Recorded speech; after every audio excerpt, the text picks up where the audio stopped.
Konon dalam kisah lama yang masih dipercaya oleh masyarakat Sulawesi Selatan, kapal Raja Sawer Gading dilanda badai, sehingga kapal yang dinaikinya pecah berantakan. Bagian kapal yang berupa lunas terdampar di Ara, sebagian lagi di Selayar. Sedang talinya terdampar di Bira, serta lingginya di desa Lemo-Lemo. Konon karena kekeramatan Raja Sawer Gading ini pula, maka penduduk desa Ara terampil dan ahli dalam teknologi pembuatan kapal. Orang desa Lemo-Lemo pandai dalam menghaluskan atau membuat linggi, sedang ahli dalam melayarkannya adalah orang-orang dari desa Bira.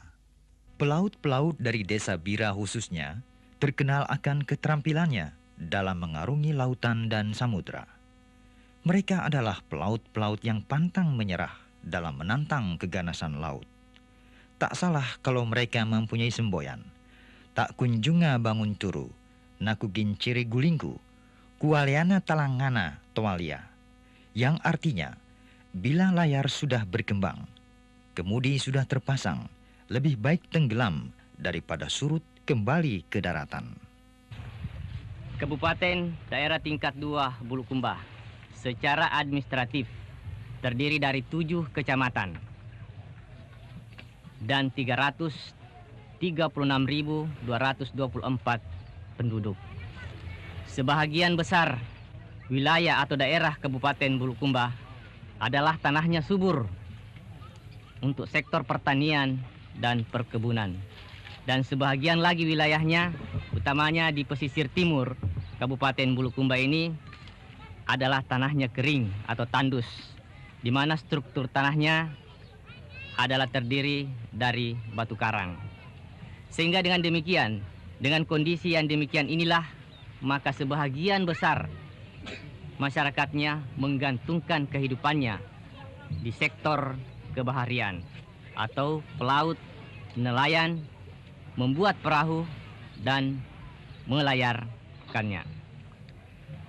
Ada 3 desa di Kabupaten Bulukumba ini yang terkenal sebagai tempat pembuatan perahu pinisi, yaitu Desa Ara, Desa Tanah Lemo, dan Desa Bira. Sehingga dengan demikian melahirkanlah adanya ahli-ahli untuk membuat perahu dan ahli-ahli melayarkan perahu di Kabupaten Bulukumba. Dan syukur alhamdulillah bahwa dengan keahlian ini telah berhasil mengangkat nama harum bangsa Indonesia, yaitu berhasilnya pinisi-pinisi atau perahu pinisi yang dihasilkan di daerah ini untuk berlayar ke luar negeri, ke Madagaskar, Australia, Jepang, dan lain-lain. Sampai tahun 1970, perahu pinisi memegang peran penting di dalam menjembatani Kepulauan Nusantara. Puncak kejayaannya sekitar tahun 1960. Itu diadakan lomba perahu pinisi Makassar yang belakangan ini tampaknya dihidupkan kembali untuk memberikan gairah kecintaan bahari kepada masyarakat. Konon nama pinisi diberikan oleh tua-tua suku Bugis Makassar dahulu sebagai penjelmaan dari tiruan kapal dari Venesia. Namun ada pula yang mengatakan bahwa nama pinisi berasal dari nama ikan yang banyak terdapat di daerah itu. Dengan ukuran dan perimbangan yang pas, pinisi tampil dalam bentuknya yang klasik yang merupakan keanggunan sebuah karya, hasil tuangan seorang panreta, yakni pemimpin pembuatan perahu. Langkah pertama di dalam pembuatan perahu adalah mencari kayu di hutan yang dipimpin oleh panreta. Di dalam upacara pemotongan kayu lunas, sesuai dengan kepercayaan nenek moyang sampai menjadi kebiasaan sampai saat ini, sebelum melaksanakan pemotongan kayu lebih dahulu dicari-cari waktu yang baik, kapan saja waktu baik atau hari baik untuk memulai.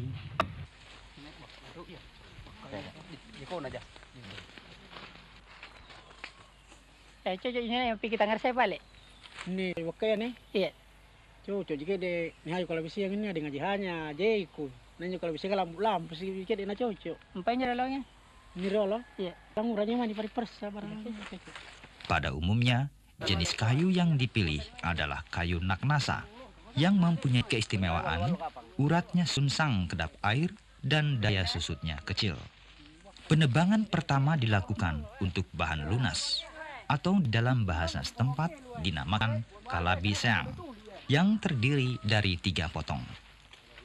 Penebangan ini biasanya berlangsung sebelum tengah hari. Dan di dalam pelaksanaan pemotongan itu kita tidak langsung begitu memotong.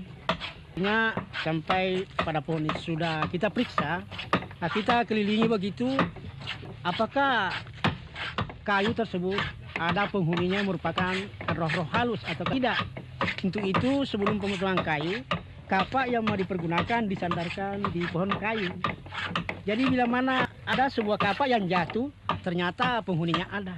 Berarti yang akan memotong begitu didatangi keraguan. Nah, kemudian yang kedua, setelah datangi keraguan, kita bisa periksa dengan secara batin. Artinya mengadakan telunjuk. Kalau ternyata kayu itu bisa dikalahkan oleh besarnya telunjuk, maka kita yakin bahwa penghuninya tidak ada. Baru kita laksanakan pemotongan. Boy kira marah-marahnya sih ada tarik dia marah-marahin baluang. Relong, terima kasih. Iya. Kalau mau teruskan. Lampu ke sitang.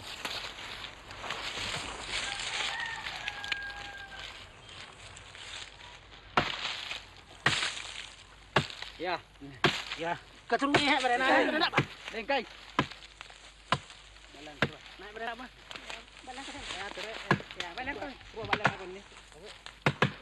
Gua balik aku terus nanti. Di papu tuh. Tuh lagi.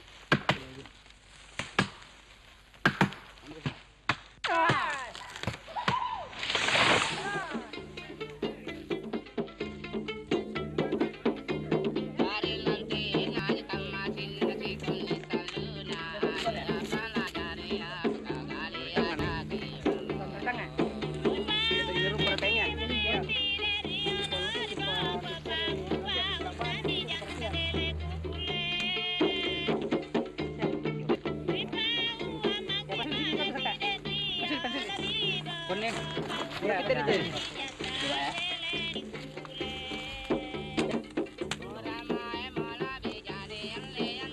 Iya.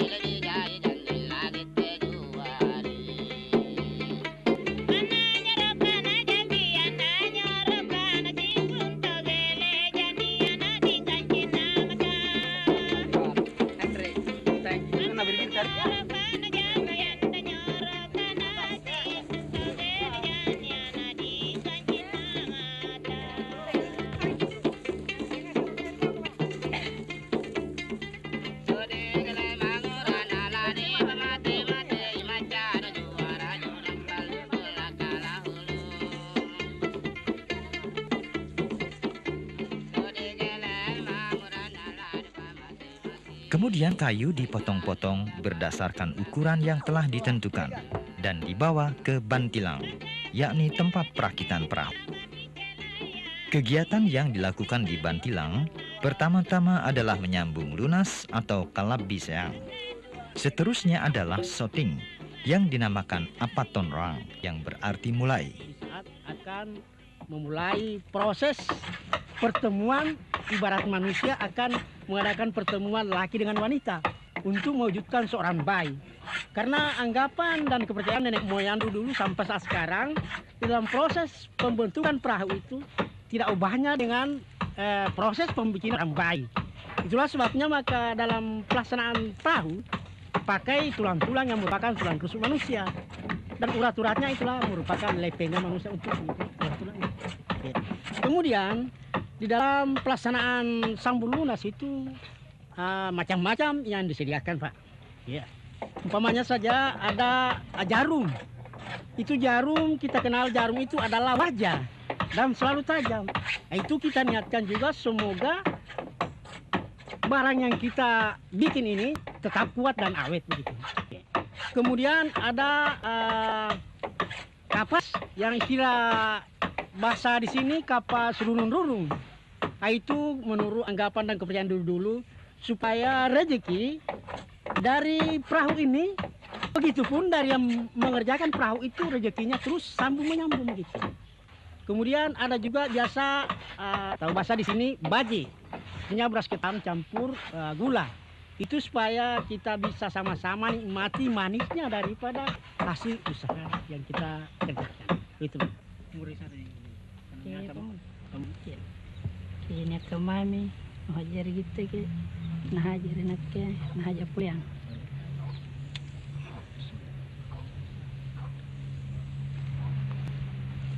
Kegiatan penyambungan lunas ini selalu didahului oleh upacara yang dinamakan anatara, yaitu memotong lunas untuk disambung. Upacara ini merupakan upacara sakral, sehingga untuk melaksanakannya dipilih berdasarkan hari baik menurut kepercayaan setempat.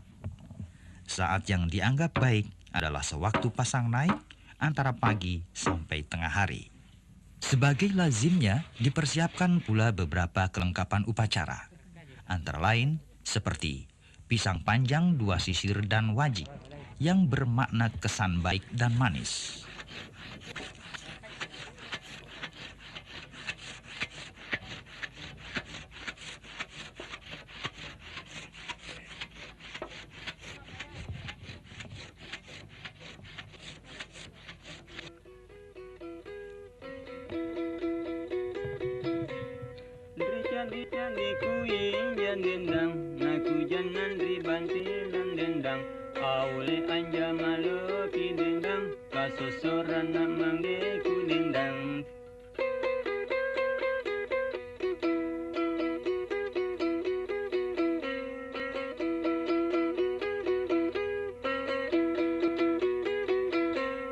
Pasangi pinang kakanu dendang, pawang anak riboko dendang, aulet nakatutui dendang, seseorang kapandritan dendang.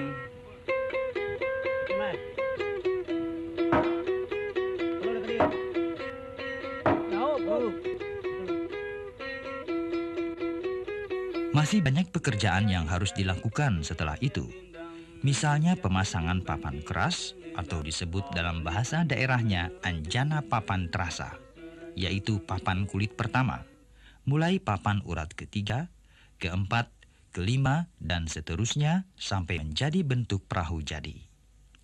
Untuk penguat sambungan antara papan-papan digunakan pasok buku. Umumnya untuk sebuah perahu pinisi dipergunakan lebih kurang 3.000 batang. Bagian akhir dari seluruh rangkaian kerja fisik pembuatan perahu adalah mengerjakan tiang agung atau anjama palajareng. 2 tiang agung bertumpu pada bangkeng salara. Tinggi tiang agung ini harus seimbang dengan ukuran perahu. Tiang utama depan memakai penumbu dan lebih panjang dari tiang di belakang.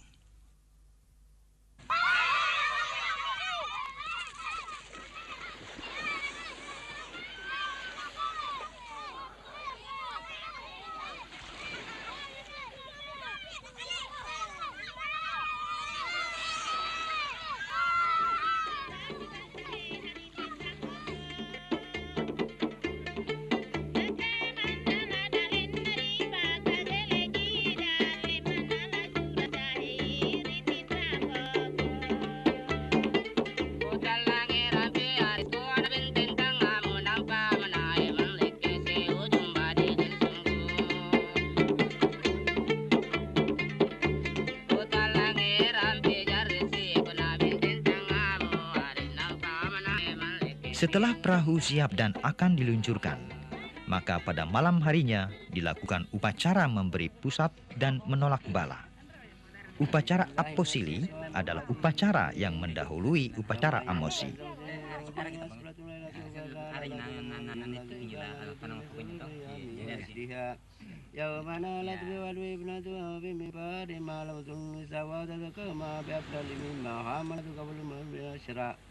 مولد كان من في تاج القربان وعلى وبا وتعالى لا ترسل الخوان قد المصطفى والسلوانا هذا وقال تزكية من لذكر مولده السري في أئمة زور وأمة وروية فتوبى لمن كان توليه صلى الله وسلم غاية مرامي آخر الأخبار من يارة الذات للسلاسة تسلم مسلم وسلم وبارك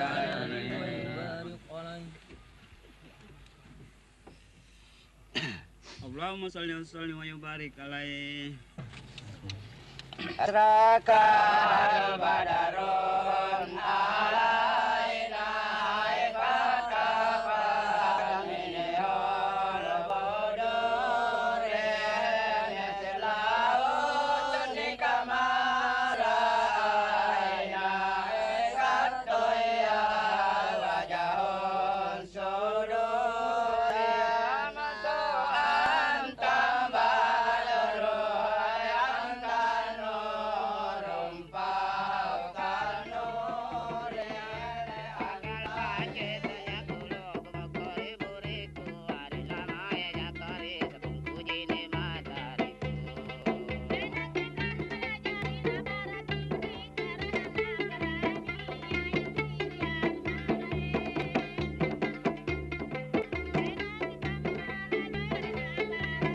Pembacaan berzanzi yang dilakukan merupakan bukti bahwa terdapat ikatan antara pelaksanaan ritual tradisional dengan agama yang dipeluk secara mayoritas oleh penduduk setempat.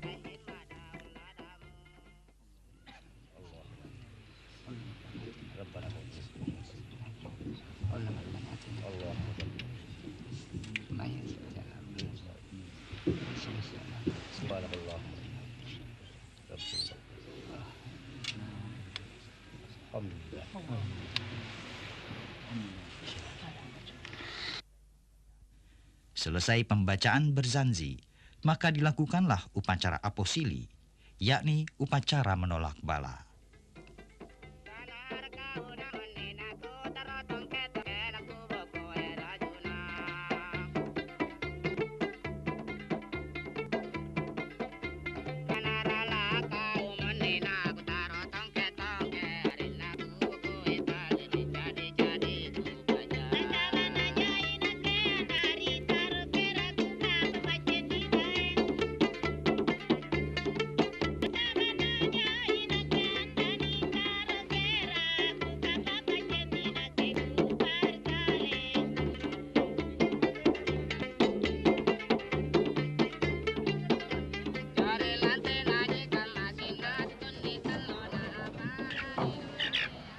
Ada bawa konten. Ya. Bawa korek penting. Sapu ngasih sapunya. Sapunya mana? Kilo pas sapu ini lado tuh kayak kilo ini. Puncak acara malam itu adalah upacara amosi. Upacara ini merupakan upacara sakral karena di sini merupakan proses akhir dari kelengkapan manusia sempurna dalam bentuk perahu sebagai anak dan Pandrita yang merupakan ibu bapaknya. Upacara amosi dilakukan pada saat air laut pasang naik. Pada upacara ini, Pandrita melubangi lunas dengan pahat dan kemudian membornya sampai tembus. Segera setelah tembus, Pandrita mencuci muka dan berkumur, yang kemudian airnya ditampung oleh pemilik perahu, serta disimpan sebagai minyak lopi yang berguna pada saat-saat pelayarannya nanti, terutama pada saat ditimpa mara bahaya.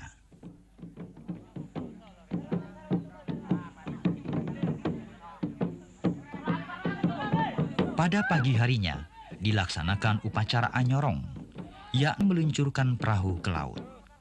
Puluhan kayu bulat diletakkan di bawah lunas perahu. Setelah banyak orang berkumpul, pekerjaan pun dilakukan.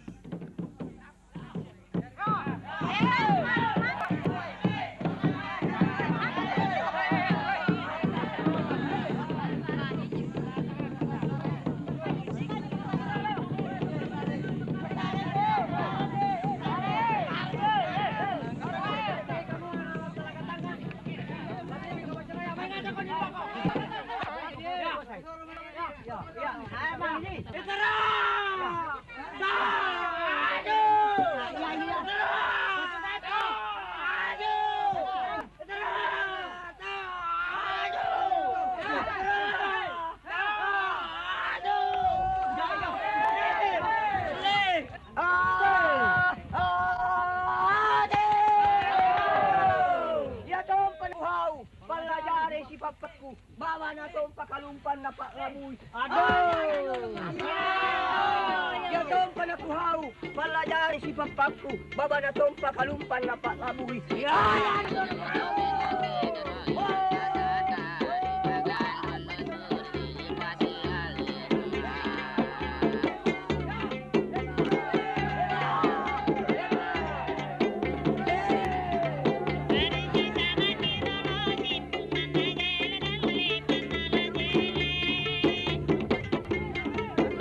Sebagai negara kepulauan, bahari memang menjadi tantangan bagi pelaut-pelaut dan calon pelaut. Ekspedisi demi ekspedisi telah memperlihatkan pinisi merupakan salah satu bukti keperkasaan kita di lautan. Keperkasaan inilah yang harus dilestarikan oleh generasi yang selanjutnya. Sebagaimana pula telah dibuktikan oleh pelaut-pelaut Bugis Makassar sejak dulu yang mempunyai semboyan, bila layar telah terkembang, pantang kembali ke daratan.